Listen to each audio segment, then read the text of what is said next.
Hello बच्चों, this is Aftab Siddiqui और आज लेकर आ गए हैं मूविंग चार्ज एंड मैग्नेटिज्म का लेक्चर नंबर 16, जिसके अंदर हम लोग पढ़ने वाले हैं मूविंग कॉइल गैल्वेनोमीटर। तो इससे पहले हम लोग पढ़ चुके हैं कि जब कोई करंट कैरिंग कॉइल को मैग्नेटिक फील्ड के अंदर जब रखते हैं तो उसके अंदर एक टॉर्क प्रोड्यूस होता है। तो उनका कंसेप्ट आज के क्लास में हम थोड़ा सा यूज करने वाले हैं। अगर इससे पिछले वाला लेक्चर आप देखे हैं तो अच्छी बात है, अगर नहीं देखे हैं तो आइए हम उसको थोड़ा सा रिवाइज करा देंगे, जिससे आपको इस बात को समझने में आसानी होगी कि किस तरह से टॉर्क प्रोड्यूस होता है। तो मूविंग कॉइल गैल्वेनोमीटर, इससे पहले गैल्वेनोमीटर का नाम पहले भी सुन चुके हैं। जब हम करंट इलेक्ट्रिसिटी पढ़ रहे थे तो उस समय व्हीटस्टोन ब्रिज में भी लगाए थे, इसका इस्तेमाल किए थे, जहाँ पे हम करंट को डिटेक्ट करने के लिए किए थे कि जो बीच का सर्किट जो होता है जिसके अंदर कैपेसिटर है, अगर वहाँ पे अगर हम कोई गैल्वेनोमीटर को लगाते हैं तो उनसे किसी तरह का अगर करंट फॉलो नहीं होता तो दोनों पॉइंट का पोटेंशियल हम सेम मानते थे। साथ साथ इसका मीटर ब्रिज में भी इस्तेमाल किए थे। तो आज हम पढ़ते हैं कि इसका इंटरनल स्ट्रक्चर किस तरह से होता है, ये किस कंसेप्ट पे काम करता है, यानी कि बेसिक इसका बैकग्राउंड देखने वाले कि ये कैसे वर्क करता है। अब इन्हीं का कन्वर्जन जो होता है एक गैल्वेनोमीटर, इसका काम जो होता है इसको करंट मेजर करता है। ये करंट जो मेजर करता है इनका रेंज बहुत ही स्मॉल होता है, जनरली मिलीमीटर में होता है या एम्पियर में होता है, सॉरी माइक्रोमीटर में होता है, यानी कि मिली एम्पियर में या माइक्रो एम्पियर में इसका रेंज होता है। तो इतना कम करंट तो हम इससे मेजर कर सकते हैं, लेकिन जब हायर करंट को मेजर करना होता है तो उसके लिए हम लोग एमीटर का इस्तेमाल करते हैं। तो इन्हीं को कन्वर्ट करेंगे एमीटर में भी और वोल्ट मीटर में, जो नेक्स्ट लेक्चर आने वाला है। फिलहाल आज हम देखने वाले हैं गैल्वेनोमीटर किस तरह से काम करता है और इसके अंदर का इंटरनल स्ट्रक्चर क्या है, तो उसी को देखते हैं। तो गैल्वेनोमीटर क्या है कि एक इंस्ट्रूमेंट है, यानी कि इलेक्ट्रिकल इंस्ट्रूमेंट है, जिसका काम ये होता है कि करंट को डिटेक्ट करना या स्मॉल करंट को ये मेजर करता है। तो इसके बारे में हम लिख देते हैं। गैल्वेनोमीटर कई तरह के होते हैं, लेकिन जो हम लोगों को पढ़ना है मूविंग कॉइल गैल्वेनोमीटर, ये एक स्पेशल टाइप का है, अपने सिलेबस में बस यही दिया हुआ है, तो हम इसी के बारे में पढ़ेंगे। तो यहाँ पे लिख रहे हैं गैल्वेनोमीटर। गैल्वेनोमीटर ये क्या है? एक इलेक्ट्रिकल इंस्ट्रूमेंट है। It is a electrical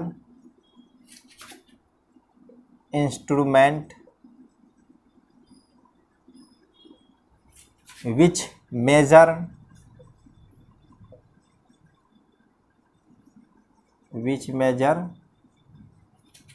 a small current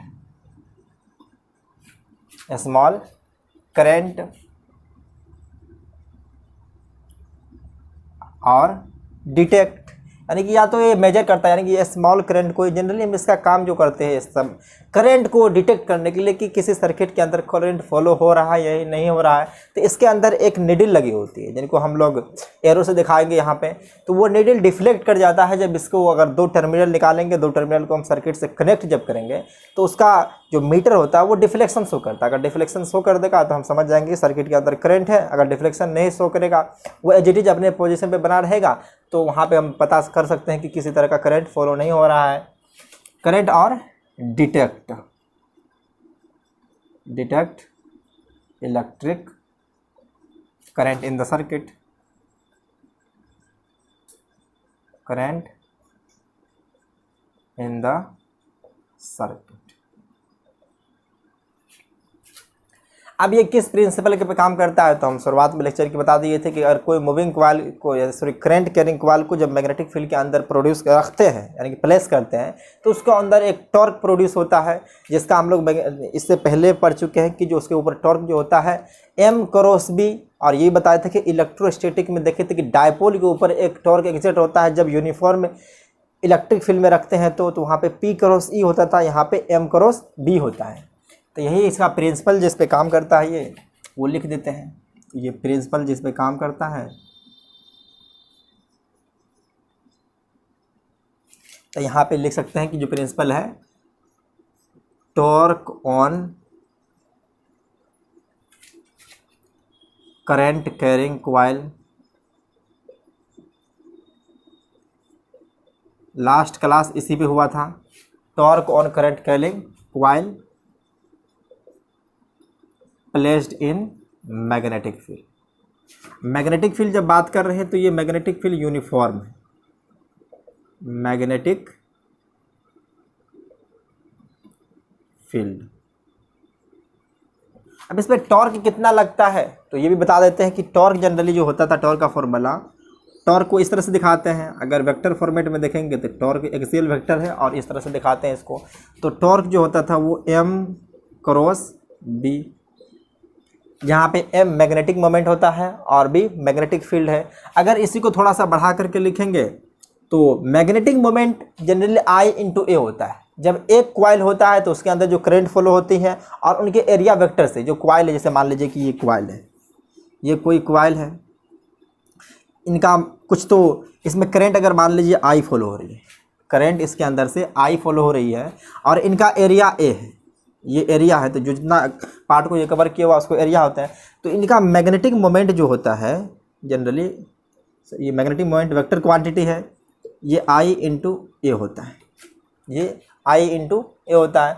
अब ये एक लूप है, यानी कि एक क्वाइल है तो एक लिखें। अगर ये 2 टर्न रहेगा, इसी तरह से 3 रहेगा, 4 रहेगा, 5 रहेगा, जब n नंबर ऑफ टर्न्स रहेगा, यदि n नंबर ऑफ टर्न्स रहेगा तो इसी को लिख सकते हैं NIA। और ये एरिया वेक्टर, इसका डायरेक्शन बताए थे कि इनका डायरेक्शन निकालने के लिए हम अपने राइट हैंड के फिंगर को कर्ल करते हैं करंट की डायरेक्शन में, और थंब जो पॉइंट करेगा वही हमारा डायरेक्शन हो जाएगा मैग्नेटिक मोमेंट का। और एरिया वेक्टर भी उसी डायरेक्शन में लेना है जिस डायरेक्शन में हमारा मैग्नेटिक मोमेंट है। जनरली हम बता सकते हैं कि ये जो एरिया वेक्टर है, ये एरिया वेक्टर और मैग्नेटिक मोमेंट दोनों का डायरेक्शन सेम होना चाहिए। एरिया दोनों तरफ हो सकता है, ये प्लेन के परपेंडिकुलर आउटवर्ड भी हो सकता है और इनवर्ड भी हो सकता है। तो हमको वही एरिया कंसिडर करना है जो मैग्नेटिक मोमेंट के डायरेक्शन के साथ हो। तो मैग्नेटिक मोमेंट इनवर्ड है तो हमको जो एरिया लेना है वो इनवर्ड ही लेना है। तो ये बात लास्ट क्लास में डिस्कस कर चुके थे, तो अभी इसको थोड़ा वेरीफाई कर दिया है। तो अब m के जगह पे हम क्या लिख सकते हैं, NIA। n क्या है, number of turns, I current in the coil, और a जो होता है वो एरिया ऑफ क्वाइल होता है। तो इसी को हम थोड़ा बढ़ा करके यहाँ पे लिख सकते हैं NIA इंटू b, ये हो गया है। अब सिंपली हम इसको जनरली स्केलर फॉर्मेट में लिखेंगे तो देखिए ये स्केलर फॉर्मेट में जो टॉर्क आ जाएगा वो हो जाएगा NIAB साइन थीटा।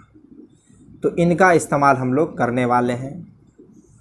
इसी प्रिंसिपल पे ये मूविंग कॉइल गैल्वेनोमीटर वर्क करता है। इतना बात आपको समझ में आ गया है तो हम इनको मिटा देते हैं। बस आप इसको समझ गए, बस इतना ही बात करना। ये लास्ट क्लास में इसको डिस्कस कर चुके हैं, ये कोई नई बात है नहीं। तो आप मूविंग कॉइल गैल्वेनोमीटर वर्क कैसे करता है, तो इनके बारे में बहुत सारे साइंटिस्टों ने अपना खोज किया। उससे ये निष्कर्ष निकाला कि जब एक कोई करंट कैरिंग कॉइल, यानी कि करंट कैरिंग कॉइल या लूप एक ही बात है, जब करंट कैरिंग कॉइल में बहुत नंबर ऑफ टर्न्स लपेट देते हैं, यानी कि बहुत सारे टर्न्स दे दिए, n नंबर ऑफ टर्न्स दे दिया, उसको एक स्ट्रॉन्ग मैग्नेटिक फील्ड में रखते हैं, तो उनके ऊपर एक टॉर्क प्रोड्यूस होता है। यही इसी तरह से जिस तरह से टॉर्क का फॉर्मूला भी है NIAB साइन थीटा, जहाँ पे A area vector, B magnetic field sine theta. यहाँ पे एरिया वेक्टर और मैग्नेटिक फील्ड के बीच का एंगल होता है। ये हमेशा याद रखिएगा। न्यूमेरिकल सॉल्व करने में अगर टर्म आपको अच्छी तरह से पता नहीं है तो न्यूमेरिकल सॉल्व नहीं हो पाएगी, जिससे रिजल्ट गलत आ जाएगा। तो खास करके अधिकतर बच्चों के साथ ये होता है, फिजिक्स का न्यूमेरिकल बनने का मेन वजह क्या होता है कि उनके साथ जो वो टर्म लिखा वो टर्म को अच्छी तरह से समझता नहीं है। ना समझने की वजह से वो कुछ से कुछ पुट कर देगा, जिसकी वजह से रिजल्ट गलत आ जाता है। तो यहाँ पे आप बेसिक दीजिए, इसमें कुछ खास न्यूमेरिकल आने वाला नहीं है, लेकिन लास्ट में सेंसिटिविटी जो बताएंगे वहाँ पे एक न्यूमेरिकल भी करा के आपको दिखा देंगे किस तरह से आने वाला है। तो अब ये कैसे वर्क करता है तो ये लिख के दिखा देते हैं, how it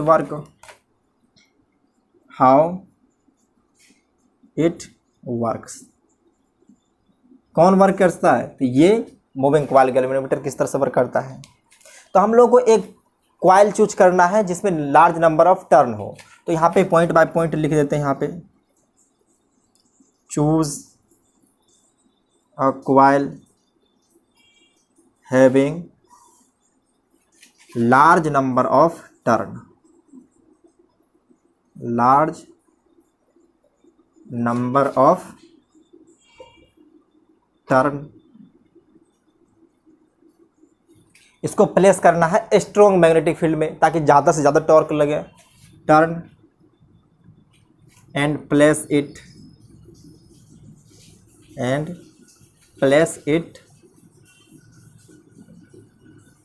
strong magnetic field.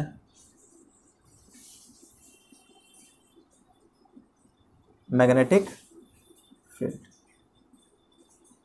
अब क्या होगा, आप जब किसी करंट के कॉइल को मैग्नेटिक फील्ड के अंदर रखे हैं, जैसे कॉइल के अंदर हम करंट को भेजेंगे, क्या है, जैसे कॉइल के अंदर करंट को भेजेंगे तो करंट जाते ही कॉइल के ऊपर एक टॉर्क फील होगा जो मैग्नेटिक फील्ड की वजह से लगेगा, जिसका हम फॉर्मूला भी बता दिए किस तरह से लगेगा, M क्रॉस B से होता है। तो यहाँ पे लिखता है कि जब हमें करंट को मेजर करना होगा तो हम उस कॉइल के अंदर भेजेंगे, तो यहाँ लिख सकते हैं व्हेन करंट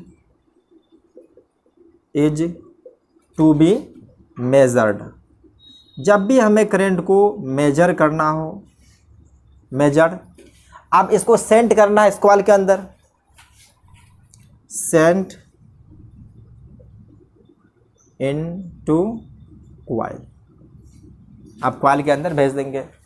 अब कॉइल के अंदर जब करंट चले गया है तो उसके ऊपर एक टॉर्क लगेगा, तो आप यहां लिख सकते हैं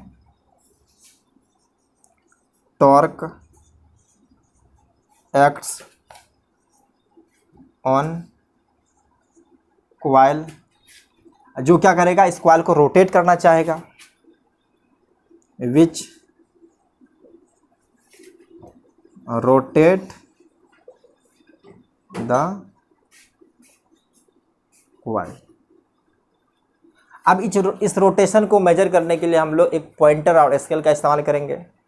अब ये सारा जब हम इसका स्ट्रक्चर बना के दिखा देंगे कंस्ट्रक्शन किस तरह से, वहाँ पे सारा चीज़ आपको बता हो जाएगी, बस यहाँ पे लिखा देंगे किस तरह से काम करता है। सबसे पहले हम लोग एक कॉइल का चूज करेंगे जिसमें लार्ज नंबर ऑफ टर्न हो, उसको मैग्नेटिक फील्ड यानी कि स्ट्रॉन्ग मैग्नेटिक फील्ड के अंदर रखना है। जब भी हमें करंट को मेजर करना है उस करंट को उस कॉइल के अंदर भेजेंगे, जैसे ही कॉइल के अंदर जाएगा करंट तो वहाँ पे एक टॉर्क फील्ड होगा, वो टॉर्क एक्ट करेगा जो कॉइल को रोटेट करेगा। अब जब रोटेशन हो जाएगा तो हम रोटेशन को मेजर करने के लिए एक पॉइंटर और स्केल का इस्तेमाल करेंगे। यहाँ पे लिख सकते हैं we use a pointer, pointer मतलब नीडल की तरह, सुई की तरह होता है, पॉइंटर एंड स्केल टू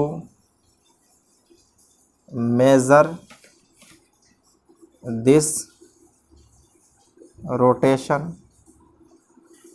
इसी रोटेशन को डिफ्लेक्शन भी कहेंगे। ये रोटेट जो हो रहा है, तो अगर कॉइल रोटेट होगा तो उसके ऊपर हम एक निडल फिक्स कर देंगे, जो पॉइंटर लगा देंगे तो पॉइंटर क्या करेगा, मूव करना स्टार्ट करता है, डिफ्लेक्ट करना स्टार्ट कर देगा। अब डिफ्लेक्ट जब करना स्टार्ट हो जाएगा तो पता कर लेंगे उसके अंदर करंट फ्लो हो रही है।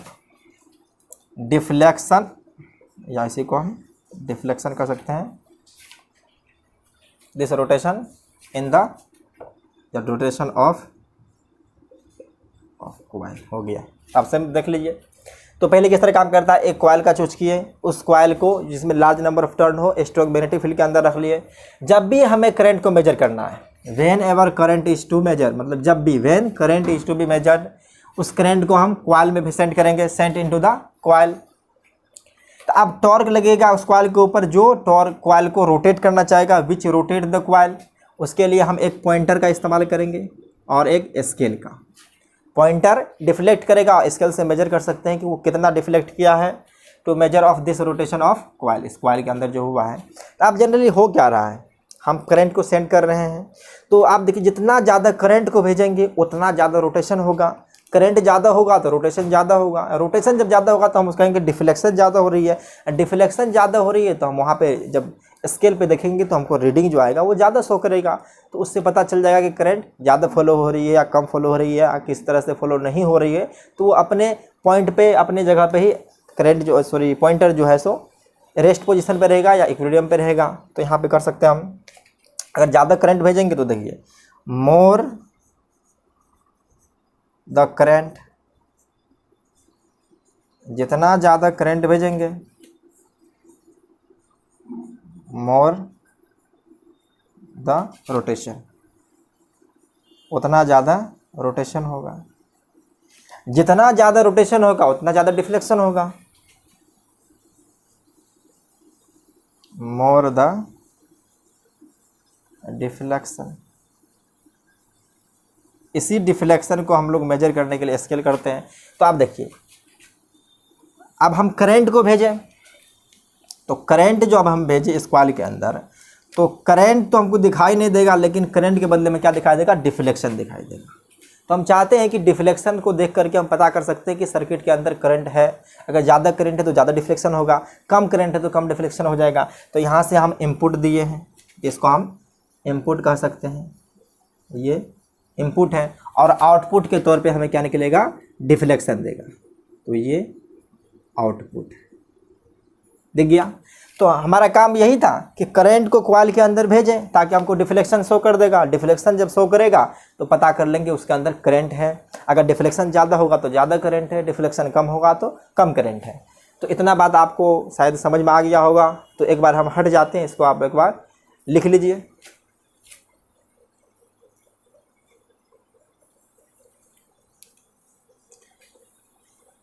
तो अब इनका हम कंस्ट्रक्शन देखने वाले हैं। अब ये कंस्ट्रक्शन किस तरह से होता है, हम इसका दो फिगर बताएंगे।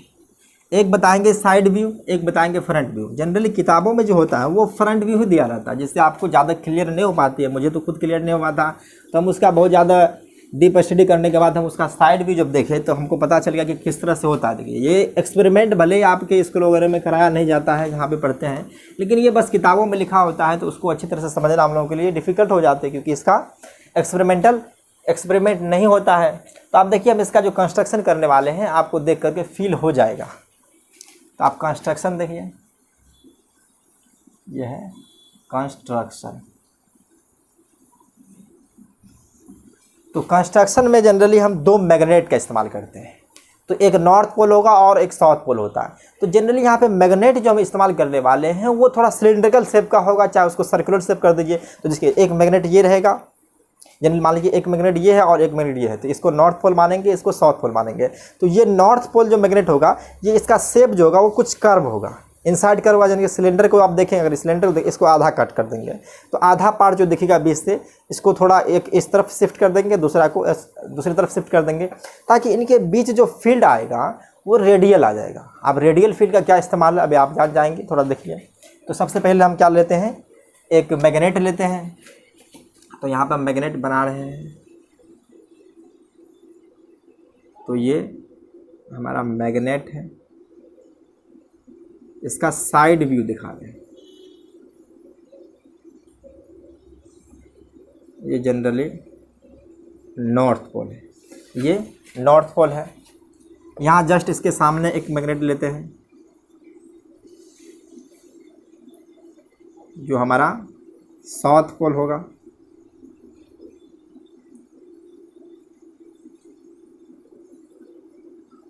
ये साउथ पोल है। तो यहाँ पे जानते हैं कि मैग्नेटिक फील्ड लाइन्स जो होते हैं नॉर्थ पोल से निकल के साउथ पोल की तरफ जाते हैं, और ये जो हम मैग्नेट इस्तेमाल किए हैं थोड़ा ये कर्व है।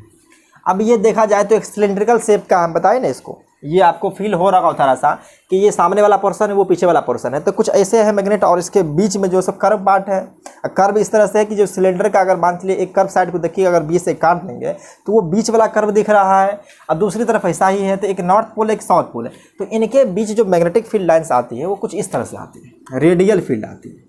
ये रेडियल फील्ड आती है, ये रेडियस के एलोंग डायरेक्टेड होता है। जिस तरह से सेंट्रीपिटल फोर्स के बारे में देखे थे तो वो रेडियस के एलोंग होता है, उसी तरह से यहाँ पे फील्ड होती है। अब इसके अंदर हम एक सॉफ्ट आयरन कोर लेते हैं, यानी कि एक कोई मटेरियल हमकी ज़रूरत थी जिसके ऊपर हम कॉइल को लपेट सकें। तो यहाँ पे एक सॉफ्ट आयरन कोर ही इस्तेमाल करते हैं, क्योंकि वो एक मैग्नेटिक मटेरियल है। लास्ट क्लास जो इसके बाद जो एक नया चैप्टर आने वाला है मैग्नेटिज्म एंड मैटर, उसके बारे में बताएंगे। जो सॉफ्ट आयरन कोर है वो स्ट्रॉन्ग फेरोमैग्नेटिक सब्सटेंस है जो अपने और मैग्नेटिक फील्ड को अट्रैक्ट करता है, और ये मैग्नेटिक फील्ड की इंटेंसिटी जो है उसको इंक्रीज कर देता है। हम तो चाहते हैं कि ज़्यादा से ज़्यादा मैग्नेटिक फील्ड होगा ताकि हमको रोटेशन ज़्यादा दिख जाएगा। तो यहाँ पे एक हम सिलिंड्रिकल शेप का सॉफ्ट आयरन कोर लगाने वाले, उसी के ऊपर नंबर ऑफ टर्न्स कर देंगे। जनरली जो नंबर ऑफ टर्न्स करने वाले हैं यहाँ पे कॉइल का वो सिलेक्ट करेंगे। जनरली फाइन कॉपर वायर होगा, और ये कॉपर वायर जो होता है वो इंसुलेटेड होता है, क्योंकि जनरली अगर हम इंसुलेटेड नहीं करेंगे तो सारा वायर एक साथ कनेक्ट हो जाएगी, जिसकी वजह से हमारा सब एक ही कनेक्ट हो जाएगा। तो हम यहाँ पे दिखाने वाले हैं, बस कोशिश कर रहे हैं कि आपको समझ में आ जाए। तो यहाँ पे एक हम सॉफ्ट आयरन कोर ले रहे हैं जो सिलिंड्रिकल शेप का है। तो देखिए, एक सॉफ्ट आयरन कोर का इस्तेमाल किए हैं और इसका आधा पार्ट अंदर है। इनके ऊपर हम कॉइल को लपेट रहे हैं। तो देखिए कॉइल को इस तरह से हम लपेट दे रहे हैं। अब ये कॉइल कुछ ऐसे, ये बहुत सारे टर्न्स होंगे यहाँ पे। देखिए ये बहुत सारे टर्न्स हैं। इस तरह से ये कॉइल को हम यहाँ पे टर्न कर दिए हैं और यहाँ से 2 टर्मिनल निकाल देते हैं। ये T1 है और ये T2 है। अब ये सॉफ्ट आयरन कोर को हम एक स्प्रिंग से हैंग कर देते हैं। एक स्प्रिंग से यहाँ पे हैंग कर दिए।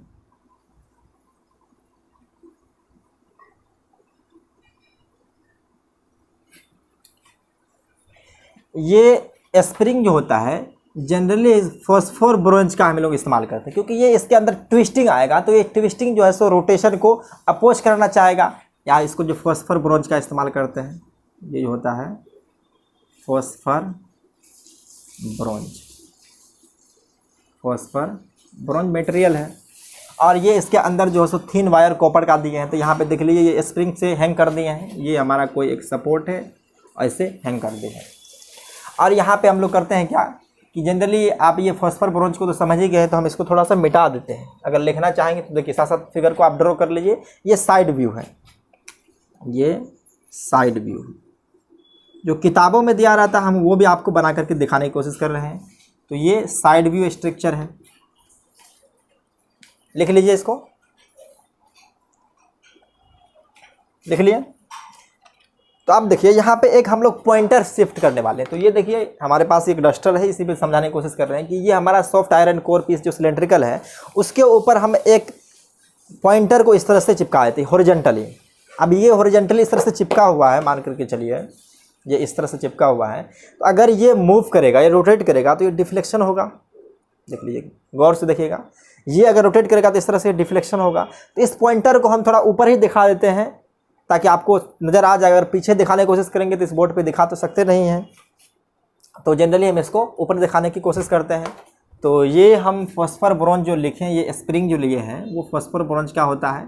जनरली उसके अंदर ट्विस्टिंग आएगा तो वो ज़्यादा ट्विस्ट प्रोड्यूस करता है, उतना भी ज़्यादा नहीं करता ताकि इसको रोटेट कर ही ना पाए। तो ये जितना हमको ज़रूरत उतना ही करता है। तो यहाँ पे एक हम निडल या इसको पॉइंटर फिक्स करने वाले हैं।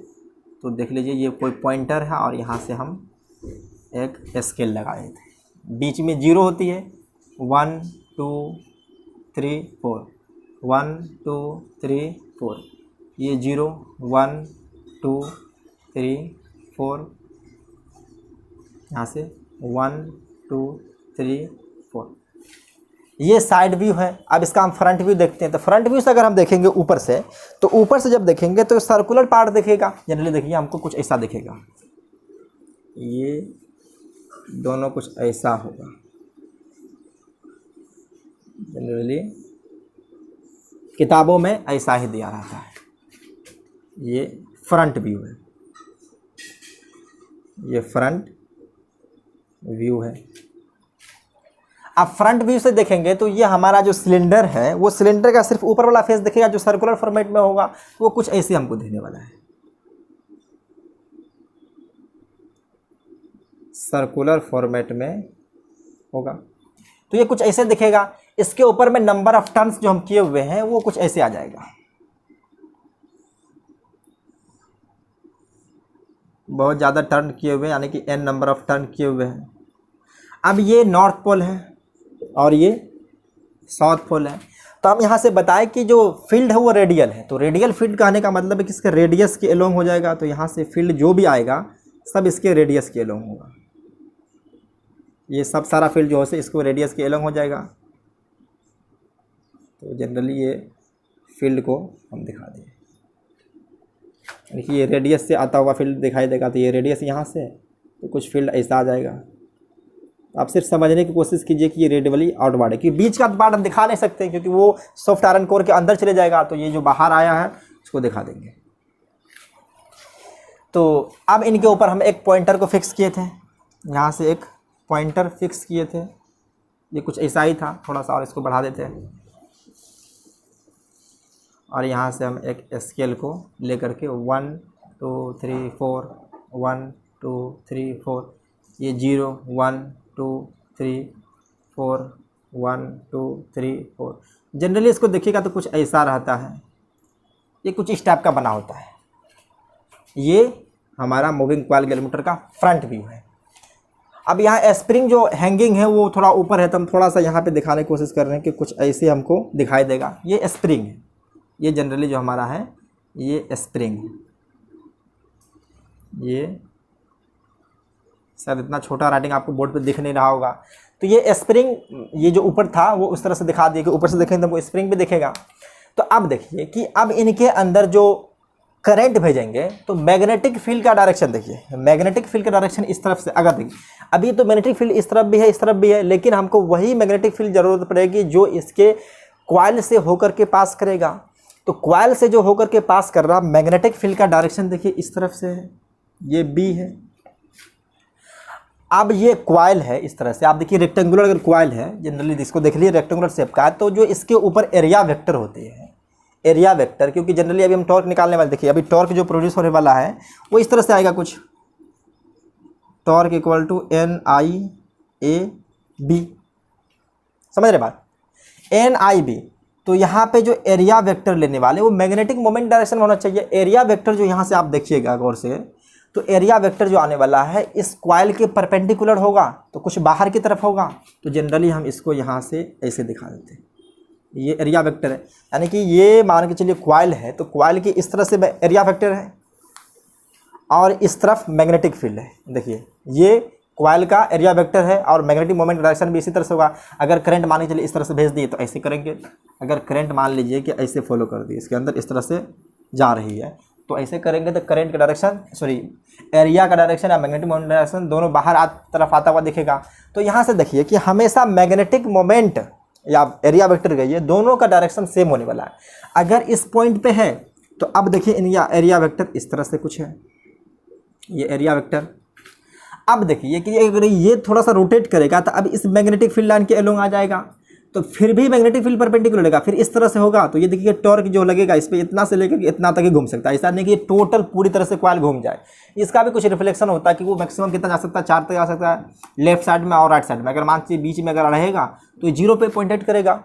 अगर हम ऊपर करेंगे तो इस तरफ रोटेशन करना स्टार्ट कर देगा, और उस तरफ करेंगे तो इस तरफ रोटेशन करना स्टार्ट कर देगा। मतलब यहाँ से अगर मान लीजिए सेंट्रल पॉइंट है, ये सेंट्रल पॉइंट है, अगर इस पॉइंट पे हमारा कॉइल है तो 0 को शो कर रहा है। अगर ऊपर कर दिए हैं तो थोड़ा सा नेडल को भी दिखा दें कि इस तरफ आ गया है, और जब नीचे की तरफ आएगा तो इस तरफ आ जाएगा। तो देखिए जब भी यहाँ से लेके यहाँ तक का रीजन रहेगा तो एरिया वेक्टर और मैग्नेटिक फील्ड हमेशा परपेंडिकुलर रहेगा। तो इसलिए NIB लिखें, क्योंकि इसके साथ जो साइन थीटा आने वाला है वो साइन थीटा हमेशा 0 रहेगा।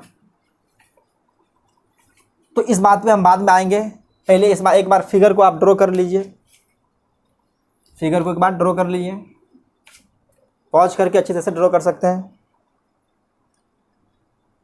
कर लिए। तो देखिए अब हम यहाँ पे सॉफ्ट, ये फ्रंट व्यू था, ये जो साइड व्यू है, तो यहाँ पे हम 2 चीज़ इस्तेमाल किए हैं। एक रेडियल फील्ड, ये रेडियल फील्ड जो है सो यहाँ पे कर्व शेप मैग्नेट जो इस्तेमाल किए हैं, इसका काम होता है रेडियल फील्ड प्रोड्यूस करना। रेडियल फील्ड का डायरेक्शन जो होता है वो रेडियस के अलोंग होता है। तो हम यहाँ से लिख सकते हैं कि ये बात तो भले ही हम यहाँ बोल देंगे, लेकिन आप भूल जाइएगा तो नोट्स के तौर पे कॉपी के नीचे लिख सकते हैं आप, इसके जस्ट फिगर के नीचे। तो यहाँ जो हम इस्तेमाल किए हैं, जनरली सिलेंड्रिकल मैग्नेट होता है या इसको सर्कुलर मैग्नेट भी लोग कहता है, तो हम जनरली सिलेंड्रिकल मैग्नेट कहते हैं। तो सिलेंड्रिकल मैग्नेट,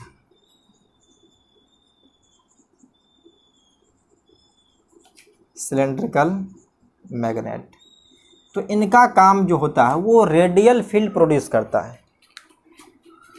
इट प्रोड्यूसेस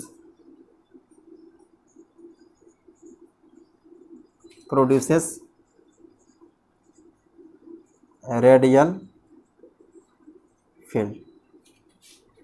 आप यहाँ लिख सकते हैं, ये जो होता है डायरेक्टेड अलोंग रेडियस होता है, डायरेक्टेड अलोंग रेडियस। अब दूसरा यूज किए हम लोग सॉफ्ट आयरन कोर, क्योंकि यहाँ पे हम किसी तरह का शेप यानी सिलेंड्रिकल जो यूज किए हैं सॉफ्ट आयरन कोर का, तो वो सॉफ्ट आयरन कोर जो होते हैं वो मैग्नेटिक मटेरियल होते हैं। मैग्नेटिक मटेरियल होने की वजह से इसके अंदर जो मैग्नेटिक फील्ड लाइन्स जब जाएंगे तो वो सबको अपनी ओर अट्रैक्ट करेगा, और अट्रैक्ट करने की वजह से मैग्नेटिक फील्ड का इंटेंसिटी जो होगा इस सॉफ्ट आयरन कोर के अंदर बहुत ज़्यादा हो जाएगी, बहुत ज़्यादा हो जाएगा। तो यही सॉफ्ट आयरन कोर के ऊपर तो हमारा कॉइल लपेटा हुआ है, टर्न किए हुए, तो उस कॉइल से होकर के ज़्यादा फील्ड लाइन अगर क्रॉस करेगा तो जितना ज़्यादा फील्ड लाइन होगी उतना ज़्यादा मैग्नेटिक फील्ड होगा। तो वही बात है कि हम जो सॉफ्ट आयरन कोर का इस्तेमाल करते हैं वो एक मैग्नेटिक स्ट्रॉन्ग फेरो मैग्नेटिक मटेरियल होता है, जिसका काम होता है कि अपने देखिए एक तो मैग्नेटिज्म मटेरियल है, मैग्नेटिक मटेरियल होने की वजह से क्या है कि ये खुद मैग्नेटाइज हो जाती है। जब इसके अंदर से फील्ड लाइन्स क्रॉस करते हैं तो इसके अंदर एक मैग्नेटिक फील्ड इंड्यूस हो जाता है। तो मैग्नेटिक एक तो इंटरनल मैग्नेटिक फील्ड इंड्यूस हो जाएगा, एक एक्सटर्नल है, तो दोनों मिलकर के ज़्यादा एक मैग्नेटिक फील्ड को प्रोड्यूस करते, मैग्नेटिक फील्ड का वैल्यू दे देता है, जिसकी वजह से इसी का इस्तेमाल करते हैं। तो यहाँ पे जो सॉफ्ट आयरन कोर यूज किए हैं, दूसरा यूज किए हैं सॉफ्ट आयरन कोर। तो इनका काम क्या है, it increases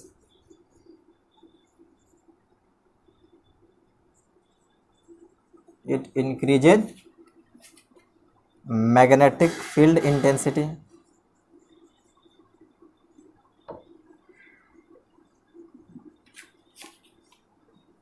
because it is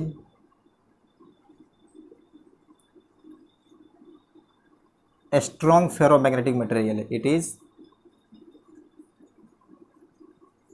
a strong ferromagnetic material। Next chapter में हम लोग पढ़ेंगे कि जो मटेरियल वो तीन तरह के होते हैं, एक डायामैग्नेटिक, पैरामैग्नेटिक और फेरोमैग्नेटिक। तो डायामैग्नेटिक जो होते हैं वो मैग्नेटिक फील्ड में आने के बाद वो मैग्नेटिक फील्ड को रिपेल करते हैं, और पैरामैग्नेटिक वीकली अट्रैक्ट करते हैं, और ये फेरोमैग्नेटिक सब्सटेंस जो होते हैं वो स्ट्रांगली अट्रैक्ट करते हैं। तो इनका फंक्शन हम लोग नेक्स्ट चैप्टर में पढ़ने वाले हैं। बस इतना ही समझ लीजिए कि हम सॉफ्ट आयरन कोर जो लिए हैं इसलिए लिए कि मैग्नेटिक फील्ड को वो इंक्रीज कर देता है, it increases magnetic field because it is a strong ferromagnetic material. बस आपके लिए इतना ही है। सिलेंड्रिकल मैग्नेट का काम क्या हुआ, ये रेडियल फील्ड प्रोड्यूस किया, ताकि ये मैग्नेटिक फील्ड का डायरेक्शन और कॉइल का जो एरिया वेक्टर डायरेक्शन होगा वो दोनों हमेशा परपेंडिकुलर रहेगा।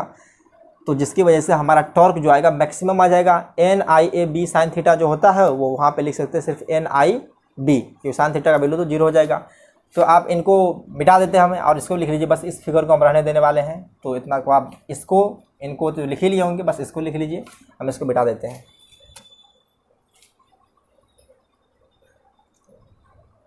अब देखिए मैथमेटिकल कैलकुलेशन से हम इसका फंक्शन कर देखने वाले हैं।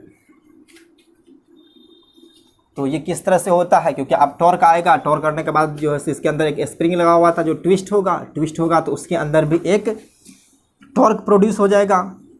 और ये जिस तरह से आप देखे होंगे कि किसी रस्सी को अगर हम घुमाते हैं तो जब घुमा कर छोड़ते हैं तो फिर रिटर्न अपने पोजीशन पर आ जाता है, क्योंकि उसके अंदर एक टॉर्क स्टोर हो रहा था। जैसे हम छोड़ते हैं वो टॉर्क फिर से घूम करके उसको ओरिजिनल पोजीशन पर ले आता है। तो आप यहाँ से लिख सकते हैं as we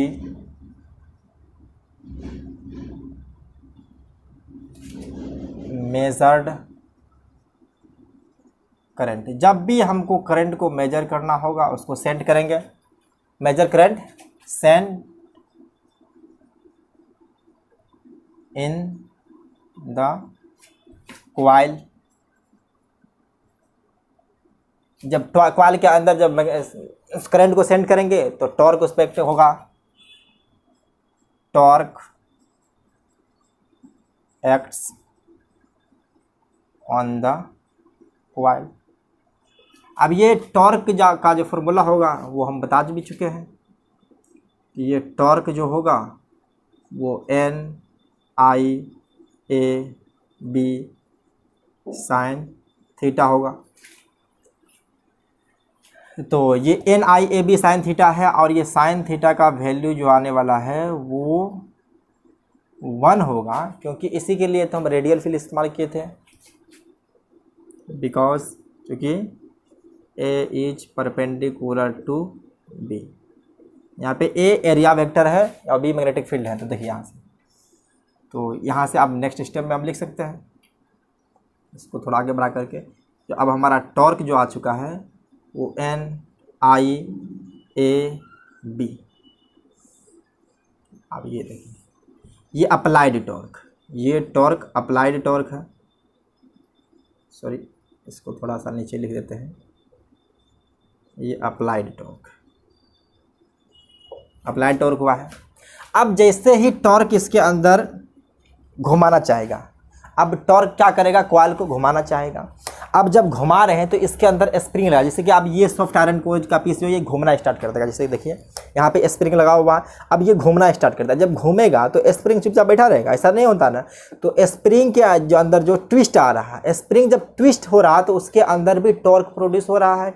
ये इस तरफ घुमाना चाहेगा और स्प्रिंग इसके रिवर्स में घुमाना चाहेगा। शुरुआत में तो ये अप्लाइड टॉर्क इफेक्टिव होगा, जिसकी वजह से ट्विस्टिंग उसके अंदर होता रहेगा। लेकिन जब एक ऐसा पॉइंट आएगा कि जब ट्विस्ट मैक्सिमम हो जाएगा, और ट्विस्ट मैक्सिमम होने की वजह से अब वो ट्विस्ट जो है सो ये मैग्नेटिक फील्ड की वजह से जो टॉर्क लग रहा था इनको बैलेंस कर लेगा, और एक ऐसा स्टेट आएगा जहाँ पे स्टेडी स्टेट आ जाएगा, जहाँ पे पॉइंटर रेस्ट में आ जाएगा। उस पॉइंट पे हम फाइंड कर सकते हैं कितना करंट उसके अंदर आ चुका है, या वही करंट जो होगा उसके अंदर मैक्सिमम हो जाएगा, और वही मैक्सिमम करंट को हम लोग फाइंड कर लेंगे वहाँ से मेजर कर करके।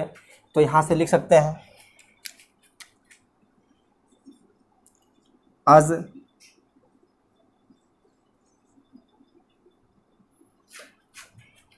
टॉर्क, अप्लाइड टॉर्क लिख सकते हैं, as the applied torque rotate coil spring get twisted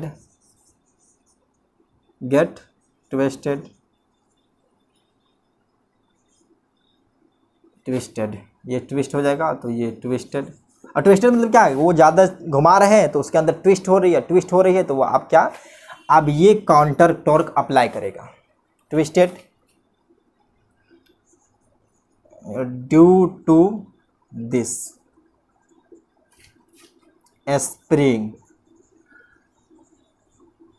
exert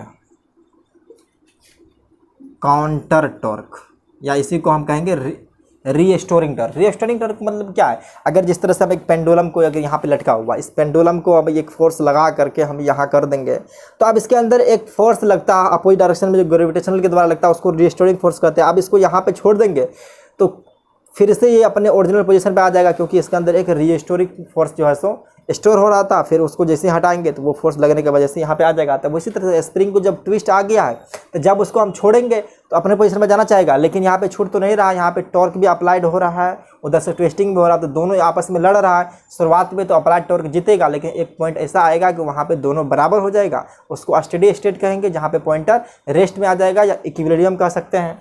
तो उस पोजीशन पे हम फाइंड कर सकते हैं spring exert counter torque, counter torque, या इसी को कह सकते हैं स्प्रिंग टॉर्क या रीस्टोरिंग टॉर्क, रीस्टोरिंग टॉर्क। अब ये रीस्टोरिंग टॉर्क या अप्लाइड टॉर्क जो होगा, यानी कि इसको रीस्टोरिंग कर सकते हैं। तो ये रीस्टोरिंग टॉर्क जो होता है वो K इंटू फाई। अब देखिए K इंटू फाई क्या है, आप इसको समझा देते हैं। यहाँ पे K जो है सो एक कांस्टेंट है, K एक कांस्टेंट है जिसको टॉर्जनल कांस्टेंट कहते हैं। कि क्या है, एक कांस्टेंट है, टॉर्जनल कांस्टेंट इसको कह देते हैं। इसको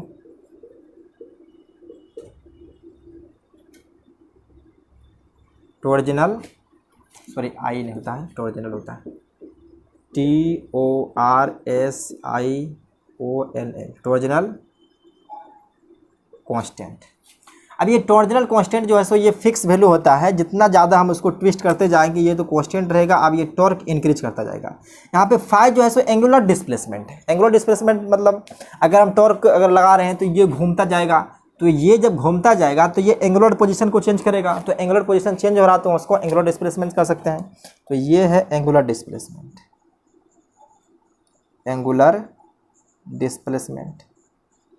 अगर यहाँ से अगर कोई कह दे कि टॉर्क का एसआई यूनिट निकालेंगे, तो एसआई यूनिट निकालने के लिए क्या कर सकते हैं कि इनका तो जानते हैं टॉर्क का न्यूटन मीटर होता है, तो एसआई यूनिट निकाल सकते हैं न्यूटन मीटर पर रेडियन, क्योंकि ये एंगुलर डिस्प्लेसमेंट का जो एसआई यूनिट होता है वो रेडियन होता है। तो यहाँ से आप आसानी से निकाल सकते हैं एसआई यूनिट यहाँ से। देखिए आपको ये कभी कभी ऑब्जेक्टिव के तौर पे आ सकता है, चाहे तो बोर्ड में हो चाहे जेईई के एग्जाम वगैरह में, नेट वेट में तो आ ही जाता है, क्योंकि आपको वो फंसाना चाहता है कि बच्चे का दिमाग किस तरह से चल रहा है या नहीं चल रहा है। तो यहाँ से आपको के का पूछ देगा टॉर्जनल कांस्टेंट जो है तो उसका एसआई यूनिट क्या हो जाएगा। तो इसका एसआई यूनिट अगर हम लिखना चाहेंगे यहाँ से तो लिख देते हैं, एसआई यूनिट जो हो जाएगा तो देख लीजिए इसका न्यूटन मीटर, इसका रेडियन होता है, तो इसको लिख सकते हैं न्यूटन मीटर पर रेडियन।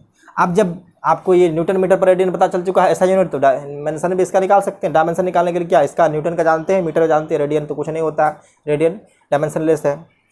तो अब क्या होगा, अब ये टॉर्क लग रहा है, उसके अपोजिट में एक ट्विस्टिंग टॉर्क लग रहा है स्प्रिंग के द्वारा, तो ये एक ऐसा पोजीशन आएगा कि जब ये दोनों बैलेंस हो जाएगा, तो लिख सकते हैं नीचे ही लिख देते हैं, एक आ जाएगा at steady state counter torque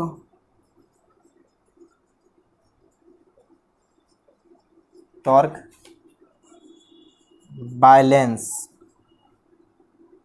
ये बैलेंस अकाउंट वाला नहीं है, बैलेंस मतलब जो कि चीज को बराबर कर लेता है उसको कहते हैं बैलेंस स्टेट, मतलब स्टडी कर रहे at steady state counter torque balance applied torque, applied torque. जब ये अप्लाइड टॉर्क को बराबर कर लेगा, मतलब दोनों को जब ये क्या किया है कि एक दूसरे को कैंसिल कर देगा, तो उस समय में स्टेडी स्टेट में आ जाएगा। तो यहाँ से लिख सकते हैं, तो चलिए कलर चेंज कर देते हैं यहाँ से, tau applied equal to tau restoring, दिख रहे हैं। तो ये टाउ अप्लाइड कितना NIAB, तो यहाँ से आ जाएगा NIAB equal to K into 5। देखिए जब भी न्यूमेरिकल सॉल्व कीजिएगा तो बस आप इसको याद रखिएगा, torque applied equal to restoring torque, ये है। अब यहाँ पे थोड़ा सा जगह खाली है, हम बता देते हैं। तो देखिए यहाँ पे करंट है, करंट को इस तरफ रखते हैं, NAB को डिवाइड कर देते हैं K से। तो यहाँ से देखिए जो आने वाला है, ये थोड़ा सा जगह कमी होने की वजह से बोर्ड छोटा है तो इसलिए ऐसा कर रहे हैं। तो यहाँ से देखिए I जो आ रहा है हमारा वो K डिवाइड बाय NAB आ जाएगा। तो यहाँ से K divide by NAB into 5। तो आप देखिए ये जो बीच वाला टर्म है ये कांस्टेंट है। देखिए कांस्टेंट कैसे है, K torsional constant, number of turns rotation के दौरान तो बदलने वाला नहीं, एक बार जो आ गया सो आ गया है। अब ये सॉफ्ट का आयरन पीस पे हम वायर को वाउंड किए हैं या कॉइल को अगर लपेटे हैं तो एरिया भी तो फिक्स रहेगा, बदलने वाला है नहीं। मैग्नेटिक फील्ड तो हम बता दिए कि यूनिफॉर्म मैग्नेटिक फील्ड होता है, तो टोटल कांस्टेंट है। तो यहाँ से पता चल चुका है कि हमारा करंट जो है वो डायरेक्टली प्रोपोर्शनल टू फाई है। यही तो हमको चाहिए था, जितना करंट भेजे डिफ्लेक्शन उतना ज़्यादा मिलेगा। तो यहाँ से पता चल चुका है कि जब हम करंट को बढ़ाएंगे तो डिफ्लेक्शन बढ़ता जाएगा। बस यही प्रूफ करना था, आ गया है, ये प्रूव्ड हो चुका है कि current is directly proportional to deflection. जितना करंट को इंक्रीज करेंगे डिफ्लेक्शन उतना बढ़ता जाएगा। तो अब इसका एक और पॉइंट आता है कि जो कौन सा ज़्यादा अच्छा गैल्वेनोमीटर है, तो उसके लिए हम एक गैल्वेनोमीटर सेंसिटिविटी पढ़ने वाले हैं। तो इतना शायद आप लोगों को समझ में आ गया होगा। तो ये तो फिगर आप नोट ही कर चुके थे, इसको मिटा देते हैं, इसको मिटा देते हैं और इसके बाद जो है जो बचा हुआ पार्ट है इसको आप लिख लीजिए। इसको लिख लीजिए।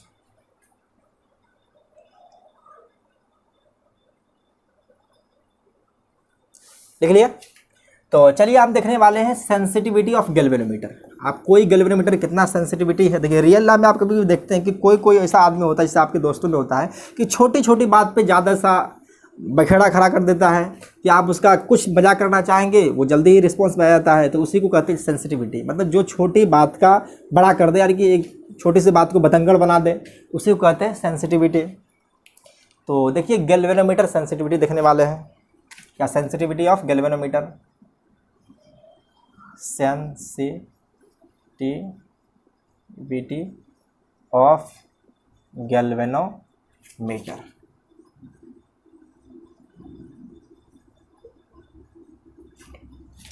सेंसिटिविटी ऑफ गैल्वेनोमीटर, सेंसिटिविटी मतलब क्या है, जो छोटी सी चीज पे ज़्यादा रिएक्शन दे दे, मतलब क्या है, इसको समझ सकते हैं। जो छोटी, जो कम एक्शन पे या जो छोटी बात को ज़्यादा बड़ा तंग बना दे, जो समझिए इसको, छोटी बात पे ज़्यादा रिएक्शन दे दे, इसको अपने लैंग्वेज में समझ लीजिए, ज़्यादा रिएक्शन दे। मतलब सेंसिटिविटी मतलब वही हो गया कि अगर आप किसी को थोड़ा सा कुछ बात कर दी, वो ज़्यादा रिस्पॉन्स कर देता है, कि बहुत ज़्यादा आग बबूला कर देते होने लगता है, तो उसी को कहते हैं हम लोग सेंसिटिविटी। वो ज़्यादा सेंसिटिव है, तो यानी कि छोटी छोटी बात पे वो ज़्यादा ऑकवर्ड फील करने लगता है, मतलब ज़्यादा तामस में आ जाता है, तो उसी को हम सेंसिटिविटी कहते हैं। तो गैल्वेनोमीटर में क्या होता है, सेंसिटिविटी मतलब क्या कि स्मॉल करंट पे ज़्यादा डिफ्लेक्शन शो कर दे, उसी को हम सेंसिटिविटी कहेंगे। तो लिख सकते हैं पे, अगर स्मॉल करंट देंगे हम, क्या है, स्मॉल करंट अगर भेजेंगे, मोर डिफ्लेक्शन देगा, मोर डिफ्लेक्शन। जो छोटी करंट पे ज़्यादा डिफ्लेक्शन दे दे उसको कहेंगे ज़्यादा सेंसिटिव है। तो यहाँ पे दो तरह के सेंसिटिविटी पढ़ने वाले हैं। पहला करंट सेंसिटिविटी पढ़ने वाले हैं, number 1 current sensitivity, current sensitivity. Generally इसको IS से लोग रिप्रेजेंट करते हैं। और ये अगर देखेंगे तो IS क्या होता है, ये IS जो होता है करंट सेंसिटिविटी, वो angular displacement per unit current, per unit current. अब इसको किस तरह से निकालेंगे, तो देखिए अभी हम बताए थे कि जो टॉर्क अप्लाइड टॉर्क होता है वो काउंटर टॉर्क के बराबर होता है। तो यहाँ से आप लिख सकते हैं कि tau applied equal to tau restoring. तो टाउ अप्लाइड जो था वो क्या था, NIAB equal to K phi. हमको निकालना क्या, 5/I। तो यहाँ से देखिए 5/I कर देते हैं, तो 5/I जो आ जाएगा यहाँ से, और से देखिएगा NAB divide by K, NAB divide by K, तो ये आ चुका है। तो यहाँ से हम बता सकते हैं कि हमारा जो करंट सेंसिटिविटी है वो 5/I इक्वल टू वो NAB डिवाइड बाई K, इसी को IS भी कह सकते हैं। तो करंट सेंसिटिविटी क्या होता है कि angular displacement per unit ampere, angular displacement per unit ampere या डिफ्लेक्शन पर यूनिट एम्पियर कह सकते हैं। ये क्या डिफ्लेक्शन है, ये फाई जो था हमारा डिफ्लेक्शन शो कर रहा था, ये डिफ्लेक्शन, डिफ्लेक्शन पर यूनिट एम्पियर। ये करंट है तो इसका ऐसा यूनिट एम्पियर होता है, तो इसी को करंट सेंसिटिविटी कहते हैं। अगर किसी भी गैल्वेनोमीटर का करंट सेंसिटिविटी इंक्रीज करना तो उसके लिए क्या करना पड़ेगा, तो देखिए कि करंट सेंसिटिविटी जो directly proportional to number of turns है। अगर किसी भी कॉइल के अंदर नंबर ऑफ टर्न को बढ़ाते जाएंगे तो उनका जो सेंसिटिविटी है वो इंक्रीज करता जाएगा। एरिया को बढ़ा कर दे, ज़्यादा बड़ा सॉफ्ट आयरन कोर ले लेंगे, मैग्नेटिक फील्ड को बढ़ा दें। तो देखिए अगर हाउ टू इंक्रीज, कैसे इंक्रीज करेंगे, तो यहाँ लिख सकते हैं टू इंक्रीज करंट सेंसिटिविटी,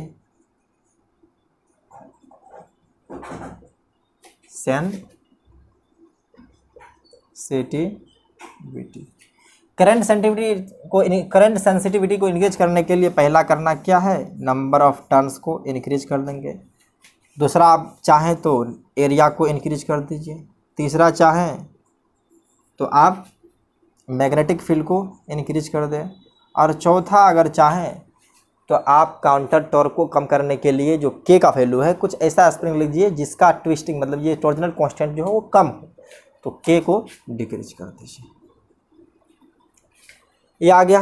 अब एक होता है वोल्टेज सेंसिटिविटी, तो यहाँ से नीचे ही कर देते हैं। सेकेंड आता है वोल्टेज सेंसिटिविटी। वोल्टेज सेंसिटिविटी, इसको जनरली VSC रिप्रेजेंट किया जाता है। और ये जो होता है वो होता है डिफ्लेक्शन पर यूनिट वोल्ट। ये deflection phi divide by V, deflection पर यूनिट वोल्ट। तो आप देखिए यहाँ से थोड़ा सा कैलकुलेशन कर देते हैं, ये रफ वर्क है। जनरली आप लोग ओम्स लॉ पढ़े हैं, तो यहाँ पे ओम्स लॉ वैलिड होता है, वो V equal to I into R जानते होंगे। तो यहाँ से I का वैल्यू देखिए, अगर I निकालना चाहेंगे तो देखिए यहाँ से क्या जाएगा, KNAB/5। तो यहाँ से देखिए हम यहाँ पे V इक्वल टू जो आने वाला है इसे कर रहे हैं, तो I के जगह पे पुट जो हो जाएगा K divide by NAB, K divide by NAB into 5, और ये R तो यहाँ से रहेगा ही। गौर से देखिए, तो अब यहाँ से हम क्या लिख सकते हैं, इस V को डिवाइड कर दिए इस तरफ, तो क्या बचेगा, NAB डिवाइड बाय KR। तो यहाँ से वोल्टेज सेंसिटिविटी जो आ चुका है, इसको जनरली हम VS भी कहेंगे, या इसी को डिफ्लेक्शन पर यूनिट वोल्ट भी कहेंगे, डिफ्लेक्शन पर unit volt.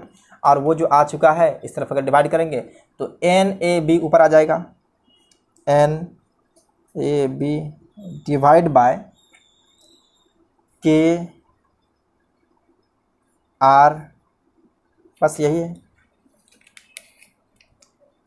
Voltage sensitivity current sensitivity में थोड़ा सा का डिफरेंस है कि जो रेसिस्टेंस, ये R जो है रेसिस्टेंस ऑफ क्वाइल है, ये रेसिस्टेंस ऑफ क्वाइल है।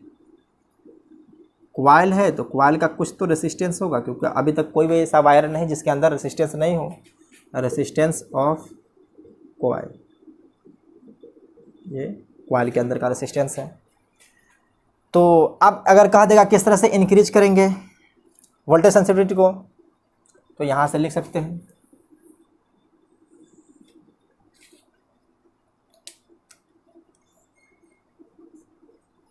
टू इंक्रीज वोल्टेज सेंसिटिविटी,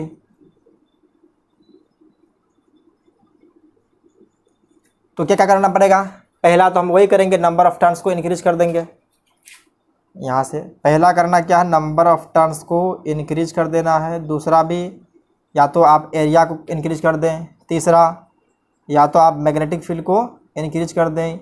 चौथा, आप टॉर्जनल कांस्टेंट का वैल्यू डिक्रीज कर दिया। यहाँ पे एक और टर्म है, या तो रेसिस्टेंस को डिक्रीज कर दें, रेसिस्टेंस को डिक्रीज कर दें, जिस तरह से टॉर्जनल कांस्टेंट को डिक्रीज कर दिया। तो इतनी बात थी। तो अब एक यहाँ पे एक प्रश्न उठता है कि अगर किसी भी कॉइल का अगर हमको करंट सेंसिटिविटी को इंक्रीज करना है विदाउट चेंजिंग वोल्टेज सेंसिटिविटी, ये एनसीईआरटी का एक फेमस लाइन है कि देखिए यहाँ पे हम जो एक काम करने वाले हैं, करंट सेंसिटिविटी को इंक्रीज कर देंगे बिना वोल्टेज सेंसिटिविटी को चेंज किए बिना। तो उस समय आपको थोड़ा सा दिमाग लगाइए कि सोचिए, एक बार पॉज करके इसको आप नोट कीजिए, उसके बाद इस बात को सोचिए कि करंट सेंसिटिविटी को इंक्रीज करना है विदाउट चेंजिंग वोल्टेज सेंसिटिविटी, तो क्या करना पड़ेगा। इस पर एक न्यूमेरिकल भी करा करके आपको फील दिला देंगे, तो इसको एक बार पॉज करके अच्छी तरह से लिख लीजिए। तो मिल गया इनका आंसर। तो देखिए इनका सिंपल आंसर है कि नंबर ऑफ टर्न्स को इंक्रीज कर देंगे कॉइल के अंदर। तो देखिए अगर नंबर ऑफ टर्न्स को इंक्रीज कर देंगे कॉइल के अंदर तो उसका किस तरह से इफेक्ट पड़ेगा, थोड़ा फिर देखिए। तो आंसर पहले लिख देते हैं। आंसर है to increase number of turns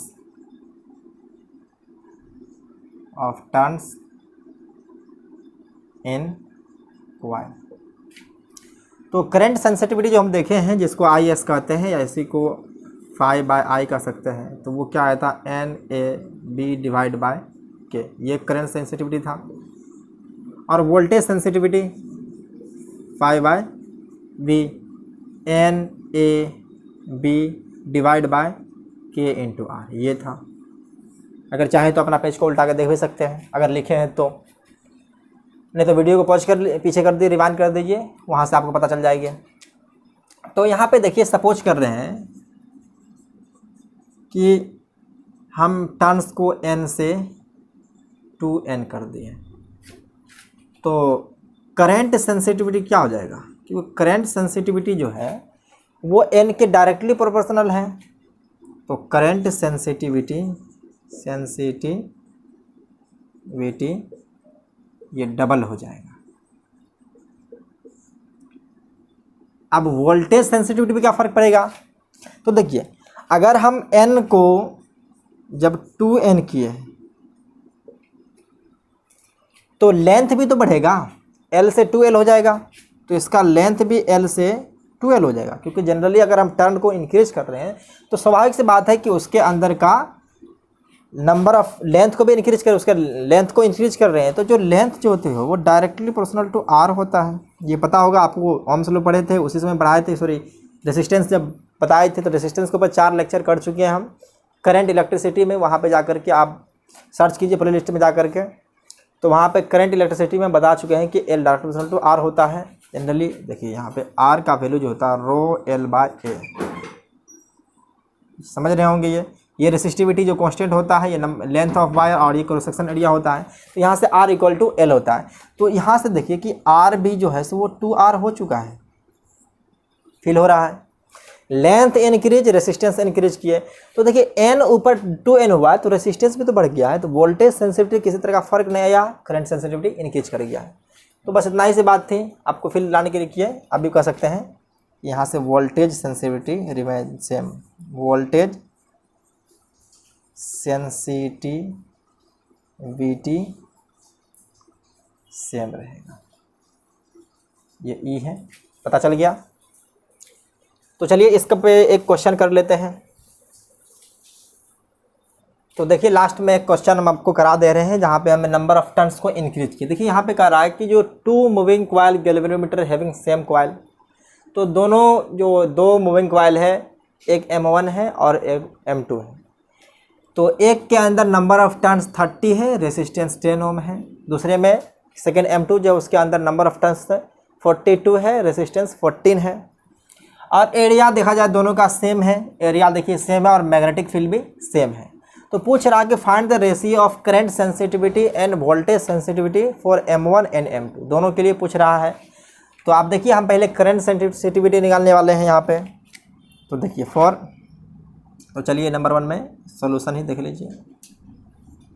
तो करंट सेंसिटिविटी जनरल IS कर देते हैं, आपको समझ में आ गया होगा, IS1 इंटू IS2 कर देते हैं। Current sensitivity IS1 divide by IS2।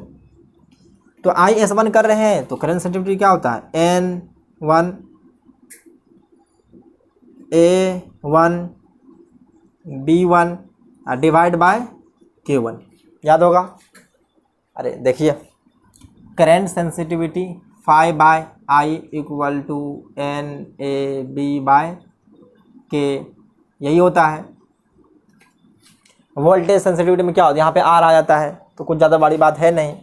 तो डिवाइड बाय ये हो जाएगा IS2। तो IS2 करने के लिए हम कर देते हैं यहाँ पे N2 और A2 और ये B2 आ जाएगा, करो उसको हटाई दीजिए, N2 A2 B2 और डिवाइड बाय K2। तो K2 को K2 ऊपर कर दीजिए। अगर कह रहा है कि सेम कॉइल है तो K का वैल्यू दोनों के लिए सेम ही होगा। अगर सेम कॉइल है तो टॉर्जनल कांस्टेंट दोनों के लिए सेम हो जाएगा। तो देखिए यहाँ से जो बदलने वाला है क्या आ जाएगा, ये A1 A2 सेम है। देखिए यहाँ पे A1 का जो वैल्यू है वही A2 का वैल्यू है, जो B1 का वैल्यू है वही B2 का वैल्यू है। तो B भी कैंसिल हो जाएगा और K तो कैंसिल ही है। तो आप देखिए जो आ जाएगा यहाँ से N1 divide by N2, N1 divide by N2, तो N1 कितना है, तो N1 10 है और N2 14 है, तो 10/14, तो ये 5/7 आ जाएगा। तो यहाँ से आ चुका है IS1 divide by IS2 equal to 5/7। देख लिए।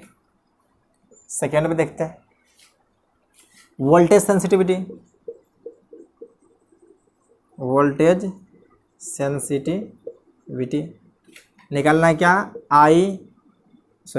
VS1 divide by VS2, VS1 divide by VS2, तो सब कुछ सेम रहेगा। देखिए N1A1 B1 divide by K1 तो नहीं कर, K ही कर सकते हैं, K1 R1, तो चलिए K1 R1, इसको डिवाइड ही करते, उल्टा करते, ये है तो ऊपर कर देते हैं इसको, तो ये आ जाएगा K2 R2 divide by N2A2 B2, ये B2 है। देखिए K तो सेम होने वाला है, दोनों का K सेम, अगर सेम कॉइल है तो उसका टॉर्जनल कांस्टेंट दोनों का सेम हो जाएगा। AB दोनों का सेम ही है, इसलिए कि दोनों का तो देखिए न्यूमेरिकल वैल्यू रख के पुट करें चाहे वैसे ही डिवाइड कर दें तो उतना कौन टाइम बर्बाद करने जाएगा। तो यहाँ से देखिए VS1 डिवाइड बाय VS2 जो आ चुका है N1 R2, तो N1 का वैल्यू पुट कीजिए, तो N1 का वैल्यू कितना है 30,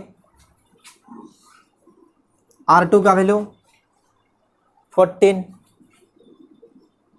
डिवाइड बाय R1 और N2 बचा है, तो R1 कितना है, तो इसको R1, ये R1 है और ये R2 है, सॉरी, तो R1 का वैल्यू 10 और ये नंबर ऑफ टर्न्स N2 14।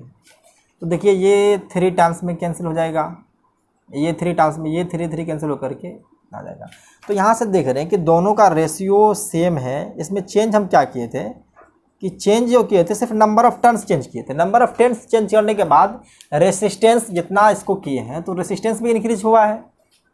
जैसे N से N2 किए तो R1 से R2 हुआ है, तो रेसिस्टेंस भी डबल हो चुका। मतलब जितना से हम इसको बढ़ाए हैं, अगर मान चलिए इसको हम 60 कर देते तो ये N1 N2 जगह पर आकर 60 हो जाता, उसी तरह से R1 जो R2 आकर करके 20 हो जाता। तो इस तरह से हम सेट किए हैं कि 30 से 42 हो गया है, तो ये 10 से 14 हो चुका है। तो वोल्टेज सेंसिटिविटी अभी भी रिमेन सेम है, क्योंकि दोनों अगर बराबर तभी तो रेशियो सेम आया है, लेकिन करंट सेंसिटिविटी जो है सो हमारा चेंज हो चुका है। तो बस इतना ही था आज के लिए। आई थिंक आपको ये लेक्चर समझ में आया होगा। तो आज के लिए इतना ही। आप लोग पढ़ाई करते रहिए। Take care, bye bye.